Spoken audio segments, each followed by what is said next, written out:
What's up, guys? It's Shining EV123, and I'm here with a Pokemon deck profile. This is not only my first deck profile in, I think, about a year or something ridiculous like that, but definitely my last one for a while, with the rotation that's going to occur this year, and me just not being interested in the card game anymore. I don't see the need to actually have a Pokemon deck anymore. My Friday pack openings will still be happening, and there is a chance that they could still be Pokemon packs, but it's mostly going to be Yu-Gi-Oh based stuff. So this is going to be a deck profile of my what I'm going to call Greninja Gardevoir deck, except it's on a bit of a budget because I do have a budget. And please excuse the mucky table. It's actually just a pool table that I haven't used in a while. So, and this is what I normally use to film my pack openings. So we're going to get on with it. One Mew. I can use this Mew because there is a reprint of it. This Mew basically just lets you copy the attack of any of yours or your opponent's Pokemon, but you need the energy required. So it's really good because you can steal their attacks, but you can use yours as well, which is just absolutely incredible. To Froakie. Froakie is pretty self-explanatory. I shouldn't need to explain Froakie. To Frogadier. Frogadier is just here because his attack lets you search your deck for another Frogadier and just place it on your bench. So really there's no need to overplay Froakie, which is why I just play a 2-2-2 line. And as I just explained, I also play 2 Greninja. His Shadow Stitching is just here to make sure that I can get over things like Vileplume and other big heavy ability Pokemon like Gardevoir, because Gardevoir shuts this Gardevoir and Vileplume together shut this deck down, because this deck heavily relies on items, but also heavily relies on abilities. So that's why Shadow Stitching is important, and Moonlight Slash can do 80 damage as long as I return a water energy attached to Greninja back to my hand. And since it only requires 1 energy to attack, it's pretty good. And final card of this line, I should say, is the Greninja Break. His giant water shuriken I can discard a water energy from my hand to the discard pile and put 6 damage counters on one of my opponent's Pokemon. And this is why I need abilities and why I also use Shadow Stitching. Because if I can't use Giant Water Shuriken, it can't speed the games up, and it just makes the deck run so much slower. So that's the first evolution line. And then I just play the one single Gardevoir EX Full Art Radiant Collection, whatever you want to call it. Life Leap's pretty good. It does 20 damage, and then it heals the same damage that it dealt to the opponent. This is kind of like my early game card, I guess, that I go to, but it's Shining Wind for 100 during my opponent's next turn. Gardevoir has no weakness, so it kind of means steel types are useless, but there isn't really much need for that because I hardly see anyone using steel decks anymore. I play 2 of the Geomancy Xerneas, and yes, I can play the one from XY because again there's a reprint of it.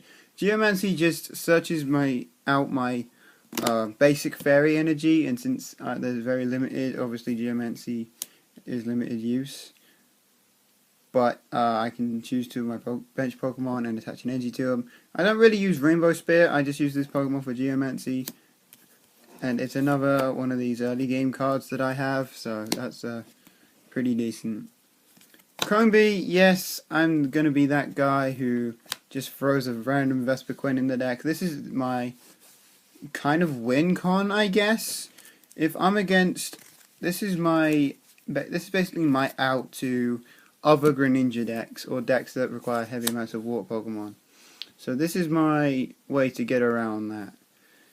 While it won't do as much damage as it could have done in the Vespiquen Night March deck or in standard Vespiquen decks, it's still a very good card to have as a late game or an out to opposing Water / Greninja decks. The only 4 copies of any Pokemon I run is the 4 unknown. This is a great draw power. You discard it and all cards attached to it to the discard pile and draw 1 card. The only downside is it has to be on your bench. So if you open this as your basic, you're in a bit of bother.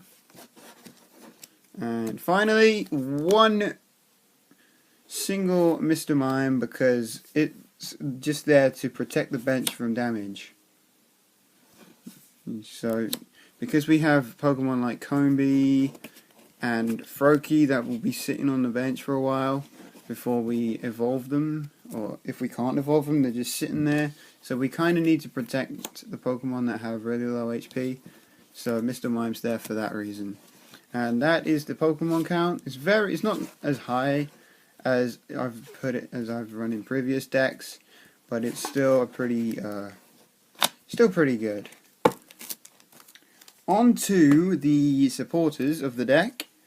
I play 4 Sycamore because it's standard in every deck. You discard your hand and draw 7 cards. It's that simple. 2 Lysander, because you can take your opponent's Pokemon and switch them out, and you get to choose which one it is, which is absolutely incredible. So you can force in their Vileplumes and make them useless unless that Vileplume has a float stone attached to it, in which case it's not that useless. But we have 1 Birch's Observation because I only have the 1, and this is my full art one, which I'm very proud to have, and 2 Shaunas because to sub out for the other Birch's Observation that I'm missing. And I prefer these to running N, because with N you can only draw equal to your prizes, but with Shauna you're guaranteed to draw 5. Obviously with Birch you draw either 7 or 4 depending on what the coin flip is, but you know, it's still a decent card to have. Hex Maniac in case we don't have Greninja and we need access to our abilities and our trainers for Vileplumes and Garbodors. Double Skylar for Trainer Search. We should be meaningless to explain. Nurse Joy. This is a great card to have in any deck, in my opinion. I think it's absolutely incredible. I hardly see anyone using it. So when you're low on health and you play this, they're not expecting it. So it's actually a really helpful card. And then 1 Wally just to speed up the evolution chain a little bit. So that's it for supporters. On to trainers. 2 Level Ball because we can search out Mr. Mime, Vespiquen, Froakie, Frogadier. I wouldn't search out Frogadier unless it's absolutely necessary, but it can get some options. One thing I wouldn't get with this card though is Unknown. You always want to draw into your Unknown if you can. 2 Ultra Ball. Discard 1 card. Oh, sorry, discard 2 cards and search your deck for Pokemon. This is what we use to get our bigger Pokemon to our hands. Rare Candy. This is along the same lines of Wally, just speeds up the evolution process, and yes, has got a reprint, I believe. Double Switch, because, like I said, you don't want to open with Unknown, so this is just to cure that. Also, if we're running, or if we get a better Pokemon than the one that's currently active, we can switch it out and protect the one that's benched. Top Town Map, just the 1 because we only need to see our prize cards once. Super Rod because we're discarding loads of energies through our Greninja break. We want to get them back. I would have played 3, but I had to run the extra Shauna, so I put 2 in instead. 1 Versus Seeker for reuse of supporters. Double Max Elixir because Max Elixir is absolutely incredible. You look at the top 6 cards of your deck, attach a basic energy you see there. It's very situational though, because a lot of the time there's not going to, or sometimes even, there probably won't even be a basic energy there. You just get to look at the top 6 of your deck and then you reshuffle. So it's not even, sometimes it's not that great, but you know, it can help. Rough Seas. I only play one. I'm not that desperate for it, and it doesn't help in mirror match decks or other decks that run water or even electric type Pokemon, so I only play the single one just because it's not that necessary in the deck. And then double Fighting Fury Belt to help power up Muse and Gardevoir. The energies, I play the one single Wonder Energy. I wish I had more, but for now I don't. Basically what it does is it makes it so that, yeah, it prevents all effects of attacks except for damage done to the fairy type Pokemon that this is attached to. So if you've got Gardevoir, attach it with this. The Gardevoir cannot be paralyzed, confused, burnt, poisoned, whatever. 4 basic fairy energies because we need them, and the only reason I run 4 is because, as sad as it is, I only have 4. Yeah, I know, that's pretty sad. And then 6 basic water energies, and that is the deck. So that's my Pokemon deck, guys. I hope you enjoyed this little video. Sorry it's so long, but I wanted to kind of explain my choices behind the deck and why I play some of these choices. As you can see, the deck is very it's kind of based more towards going for one strategy and kind of sticking to it, which is why I'm kind of leaving the Pokemon card game alone and leaning more towards Yu-Gi-Oh now. I will still be doing videos for Pokemon, but it's just going to be video games like X and Crystal, which are my current 2 series at the moment, so that's good. I hope you guys enjoyed this video.